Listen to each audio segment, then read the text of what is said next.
হ্যাঁ, 12 তারিখে ভোট। এই ভোটে ধানের শীষকে জয়যুক্ত করতে হবে। কারণ এক মিনিট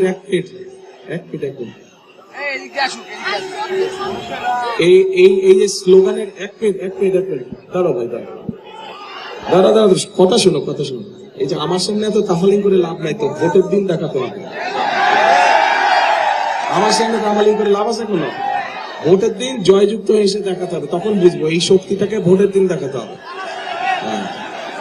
আচ্ছা, এখন কথা হচ্ছে ডিজিটাল সেবায় আপনাদের পাশে এখনই ডিজিটাল।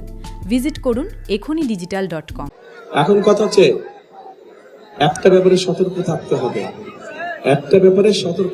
কোন সেই ব্যাপার?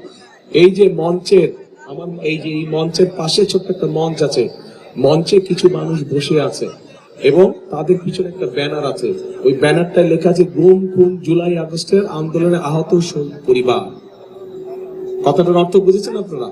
অর্থাৎ এই মানুষগুলো যে বসে আছে সেটি বিগত 16 বছরের আন্দোলন সহ এই জুলাই আগস্ট মাসে যে আন্দোলন ছিল, সেখানে এই মানুষগুলো তাদের আপনজনদেরকে কাউকে না কেউ হারিয়েছে, গুম খুনের শিকার হয়েছে, অথবা নিজে কেউ আহত হয়েছে সেই জুলাই আন্দোলন সহ এই গত লম্বা আন্দোলনের সময়।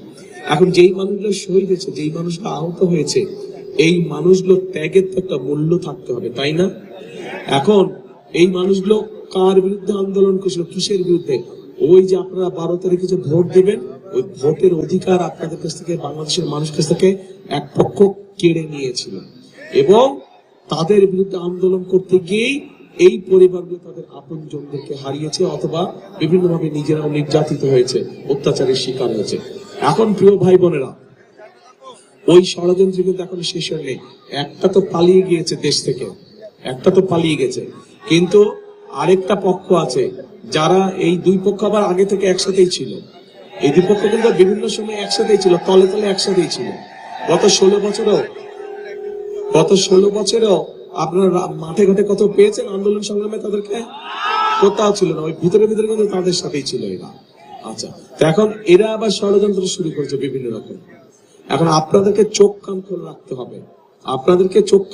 হবে, যাতে ষড়যন্ত্র করে আপনাদের ভোট এদিক ওদিক না করে।